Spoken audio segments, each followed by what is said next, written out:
Good day, everybody. Thank you so much for joining us. I'm Zach Frankel, the Executive Director of the Utah Rivers Council. Hi, I'm Kyle Roerink. I'm the Executive Director of the Great Basin Water Network. We're here today to talk to you about Utah's Colorado River future and explore a little bit of what we can expect in coming years in the basin. And we're also here to learn from the lower basin residents and what they've been working to accomplish over the last couple of decades.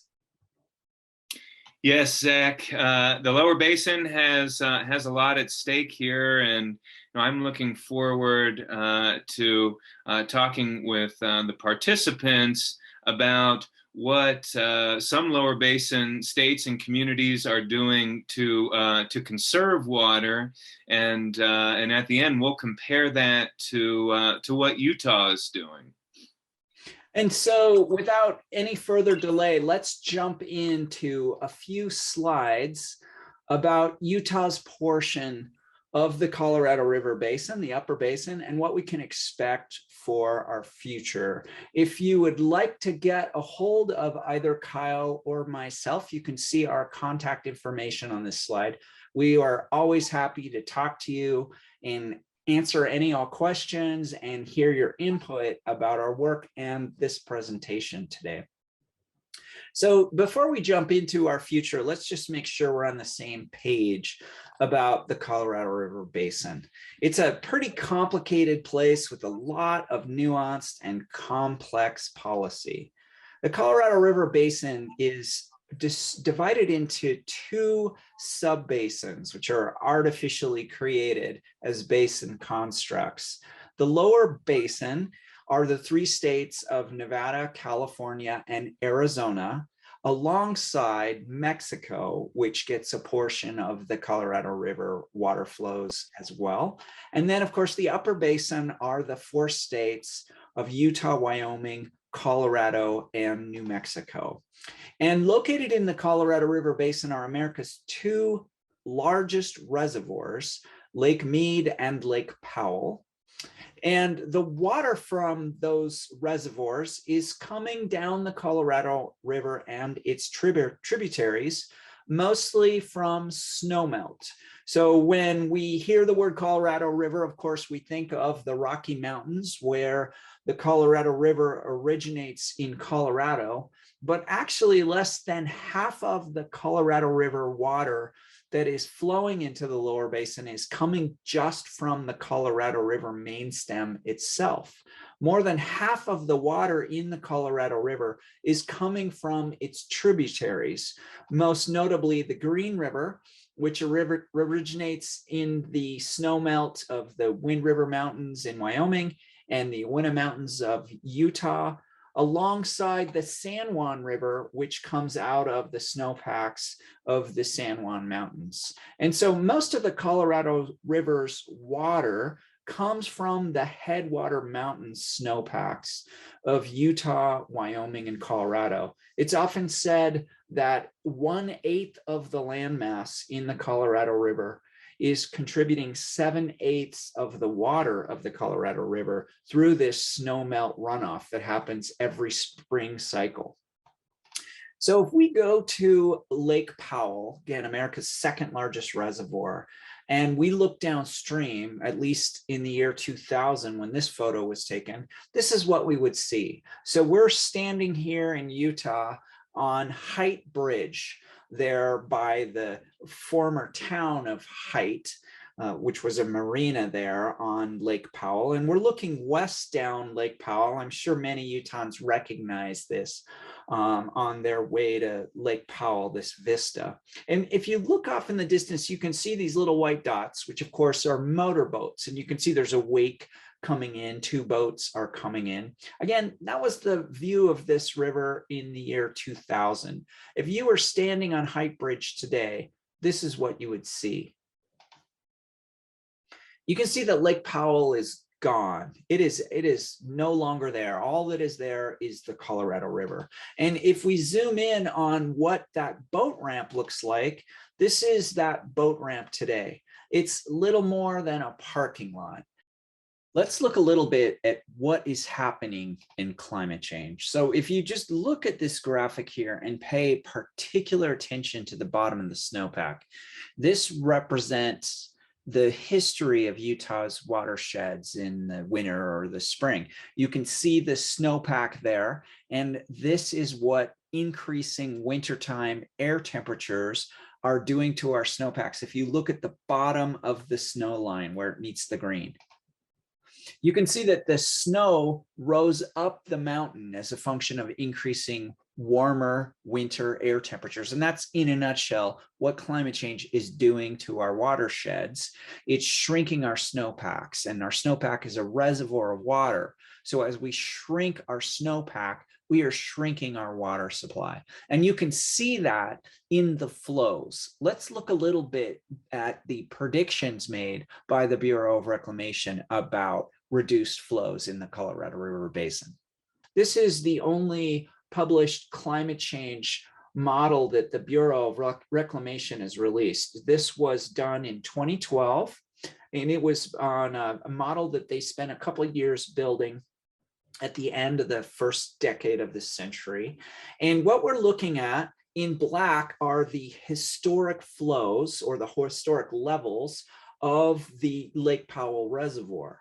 And you can see that x-axis there is time in decades between 1980 and 2060. And so in 2012, the Bureau released a study in which they forecast climate change reduction in flows of 9% reduction in flows. Now, they did a high projection and a low projection in red and blue.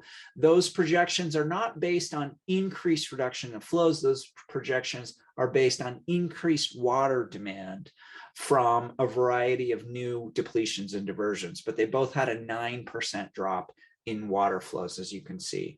So the question is, when that study came out in 2012, how accurate is it compared to what modern data we have since that forecast was released about 10 years ago? Meaning, how well did the Bureau, the federal agency managing the reservoir levels, do in forecasting the change in snowpack reductions and water flows from climate change? Well, I'm going to put that data here. You can see that the Bureau greatly underestimated the scope of climate change and the reduction of water flows. That's a problem for water users of the Colorado River Basin. You can see this is the 20th century average of Colorado River water flows between 1906 and 1999. This is the Colorado River as measured at Lee's Ferry in Arizona, just below Glen Canyon Dam, i.e. Lake Powell. And you can see that the average flow for the 20th century is 15.2 million acre-feet of water coming down the river. So if we just look at the last about 20 years, you can see a shift.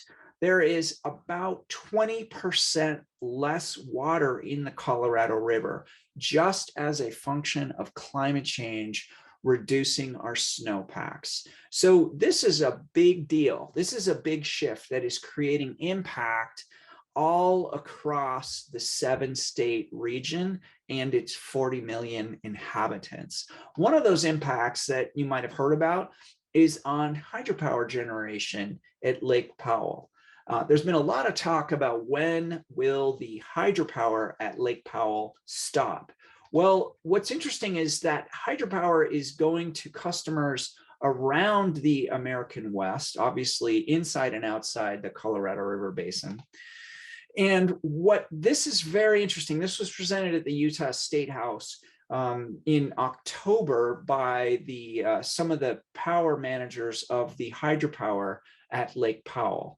And what is interesting, that red line there on the left shows the current elevation of Lake Powell. It's at 3544.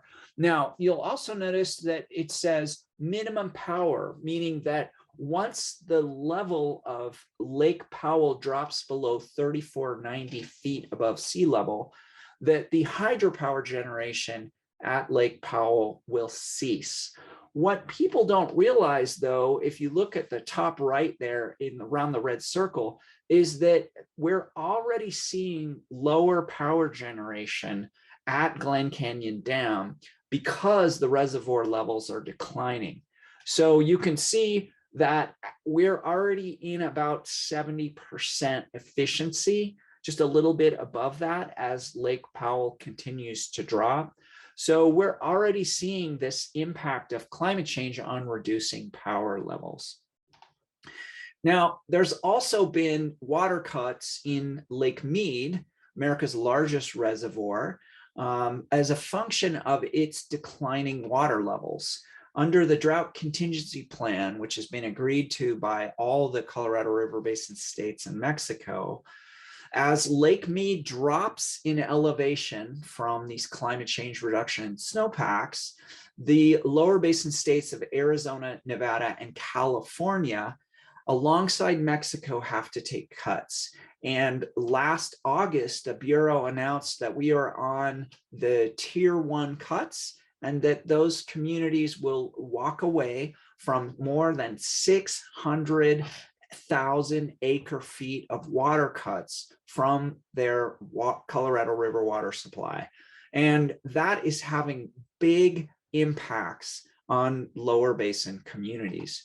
What's interesting is that it has been forecast by the Bureau that Lake Mead will drop another 42 feet in elevation in the next 5 years, which means the cuts coming to the lower basin are going to increase in quantity. Just the other day, the 3 lower basin states said, in addition to this schedule of about 1 million acre-feet in cuts, they're going to plan to figure out how to cut an additional 500,000 acre-feet of water cuts from the system, meaning the lower basin states in Mexico plan to cut 1.5 million acre-feet from their water allotment. So that raises major questions about what's happening in the upper basin, and specifically Utah's proposal to advance the largest new water diversion in the entire Colorado River Basin, known as the Lake Powell pipeline. As this is the single largest water project that is coming along. In addition to the cuts the lower basin is taking, Utah is proposing to divert 86,000 acre-feet of water upstream at the same time. And any new water diversions that Utah adds to its Utah water allocation can only be provided with wet water by taking water away from existing Utah water users. So either farmers and ranchers, or tribe members, or cities in suburbs or along the Wasatch Front will have to cut their water supply to put that water into the Lake Powell pipeline. There simply is no more surplus water in the system. That's raised a lot of questions about how we use water. So this is the municipal and industrial water use of some select cities inside the Colorado River Basin. You can see Las Vegas, 115 gallons per person per day. Denver's 142, US average 138. Los Angeles at 124, Tucson 122, and Phoenix at 111. Here is Washington County's water use, the recipients of the proposed Lake Powell pipeline water, using 306 gallons per person per day, according to Washington County. That's not our figure. That's what they say that their water use is according to the draft EIS. So the question is, can we reduce water use, and why should we? Well, this is the water use of Washington County, and when multiplied by population, that is water demand. And we're told that the Lake Powell pipeline is essential for their future, but that water demand is just a path of water use. If we assume that that growth is going to be happening in Washington County, then the question is, can we lower the water use? And of course we can, from the observation of other cities like we just saw that have much, much, much lower water use figures. When we lower water use, we eliminate need to spend money on future water projects like the Lake Powell pipeline. And so the Lake Powell pipeline is essentially just unnecessary government spending proposed by proponents of more spending. So who would be opposed to lowering spending? Who would be opposed to water conservation? What we're looking at here are all of the water conservation bills that have been introduced at the Utah legislature and have not passed. Now, let me amend that. This is a select sampling of some of the many water conservation pieces of legislation that have died at the Utah legislature. And we have split this legislation into three categories, depending on their similarity to each other. And you can see that we've got legislation to conserve water that has died at the Utah legislature beginning in 1998. And the reason this legislation is dying at the Utah legislature is because lobbyists inside Utah are opposed to saving water. A lot of those lobbyists that have been killing water conservation legislation are the lobbyists that are paid to advance the Lake Powell pipeline. You know, if you think about it like a business, if you wanted $3 billion for your business, and there were barriers that would keep that from happening, like saving too much water, then you would be inclined to kill those barriers to ensure people waste more water. And that explains why Utah has been unable to pass meaningful water conservation legislation at the State House. If I take all of those bills by those categories and I put them in a reservoir, if I calculate how much water would have been saved had that legislation passed, it literally is a reservoir of water that Utah would have today. And that reservoir of water, according to Utah Rivers Council analysis, totals 1.5 million acre feet of water. That is an incredible amount of water. We estimate that that is the equivalent of 5 years of the annual water supply of the Salt Lake Valley in that reservoir of killed water conservation legislation. So let's go to the lower basin now, and let's hear from Kyle a little bit about the perspective of the lower basin, which is looking upstream at Utah, the Lake Powell pipeline, and our failure to conserve water. Well, thank you so much, Zach. I wanted to start out my presentation by illustrating some of what Zach was just talking about as it relates to Utah's intransigence or resistance to implementing conservation measures.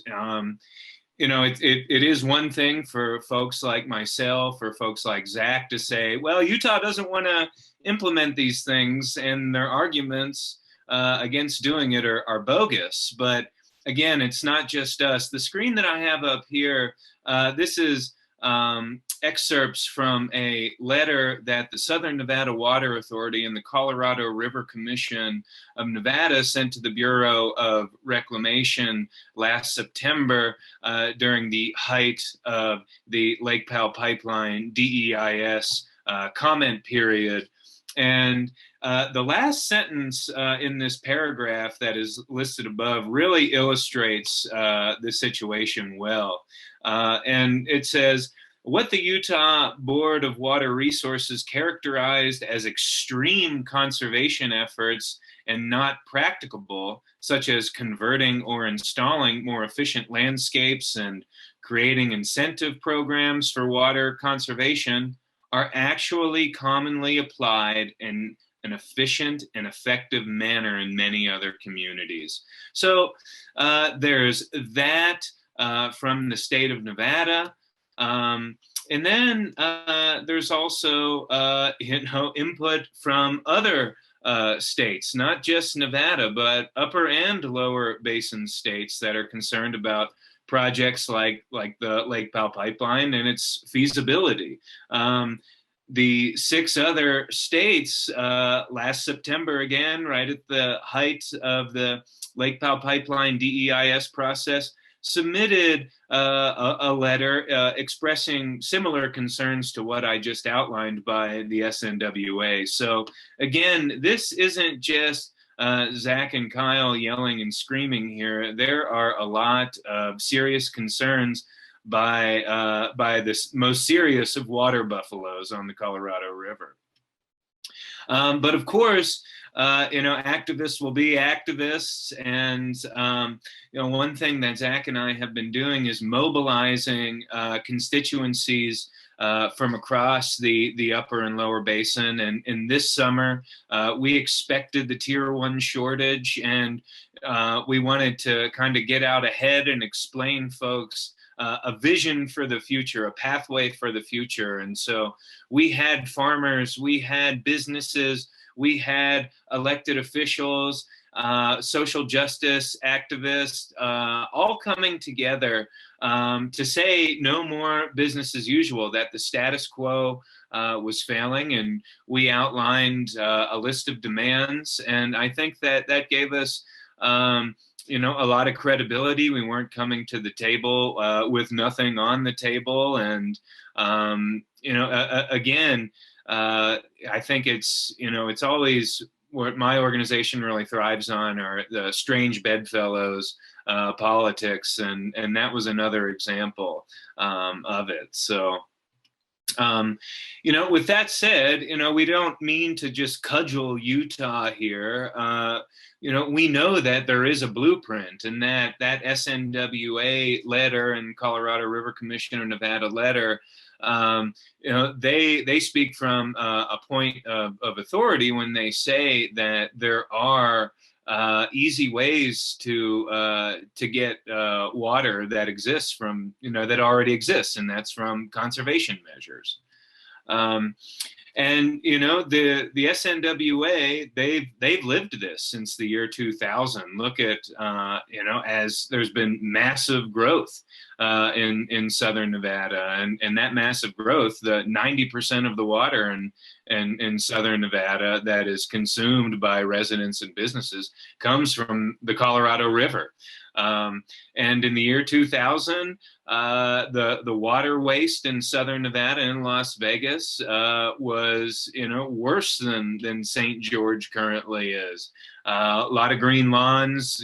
Vegas is known for its golf courses and fountains. The desire to grow, by bringing in more people was rapacious. And at the time, they were proposing a 300-mile disastrous pipeline project that it was meant to import groundwater, would have been at least $15 billion. And while they were pursuing that project in court, which my organization fought considerably in the courts and in the court of public opinion, it also began to implement conservation measures because they saw it's the cheapest. It's the cheapest way to get water. And so, some of the things that they have done in recent years, illustrates, what we saw, their points that they were making in that letter in my first slide. The population has grown by 46%. They've cut down per capita water use by 46%, and they've cut down their Colorado River consumption, and they've been able to do it via conservation, water efficiency, water governance, and water education. And so really quickly, what does conservation look like in practice? The word is thrown around like a baseball in the World Series, but what does it actually mean? And so I'm going to kind of walk through these points with some other slides, but big picture, you can do it via regulations, laws, codes, and ordinances. There's voluntary conservation, there's mandatory conservation, and then there's infrastructure, like we've recently heard about with the big infrastructure bill that Congress passed.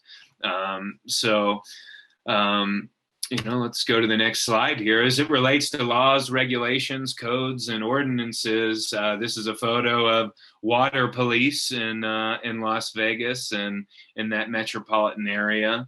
And yes, there are water cops there who are on the lookout for water waste, but there's also codes and ordinances that prohibit green lawns on new developments.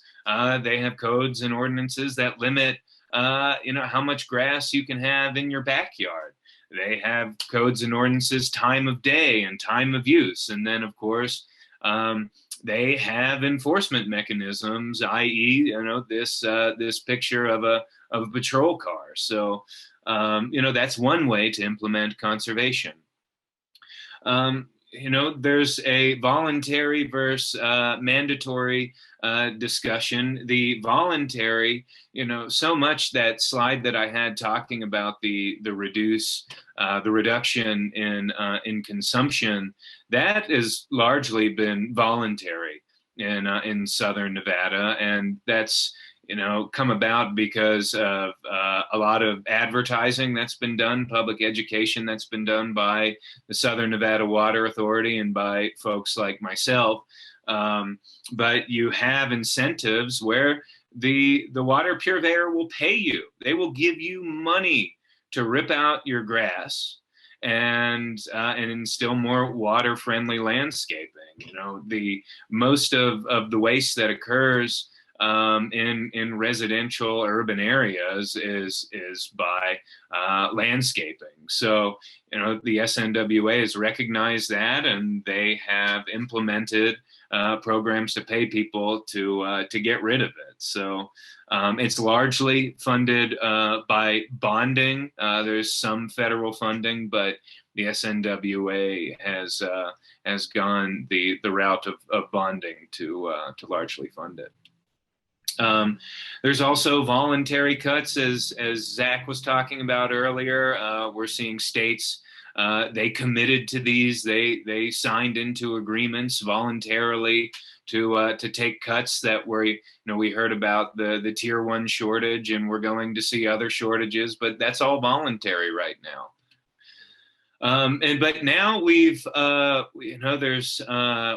to introduce some more sticks rather than carrots in the community. And in the last legislative session in Nevada, there was a bill passed that essentially said that all useless, non-functional turf in the community had to be removed in the coming years. And they set a deadline for that by 2026 or 2027, and they've begun the process of starting to do that. So there has been, a carrot versus sticks dichotomy there, but what the SNWA saw was that during COVID there had been a large jump in water use.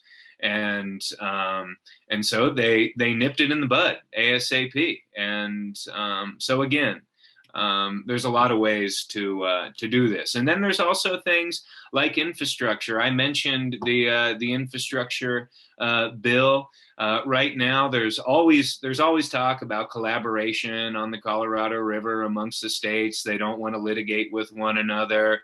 And so, a big touchstone of collaboration right now is between Nevada, Arizona, and California. They want to invest in a very large-scale water recycling project in the Metropolitan Water District of California's jurisdiction. And what that will ultimately allow for is, if in Met's jurisdiction, Nevada and Arizona are investing in a water recycling facility, what will ultimately happen is Met users won't have to use as much Colorado River water. So there will be a trade-off for money and versus the water behind Hoover Dam. The SNWA, the Central Arizona Project, will get some of that water that Met is no longer having to use because it invested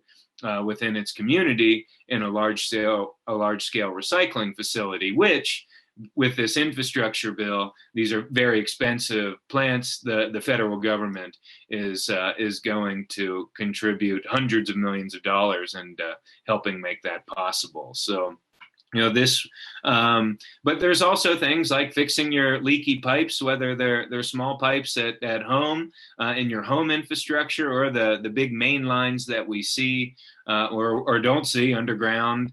And there's also things like leasing water from farms, which we're seeing a lot of now, or from tribes as well. So, that's those are just a couple of things. And I think Zach and I, we wanted to end this by, asking a very simple question. Are the communities in southern Utah that are vying for imports of Colorado River water, are they doing this in any meaningful way?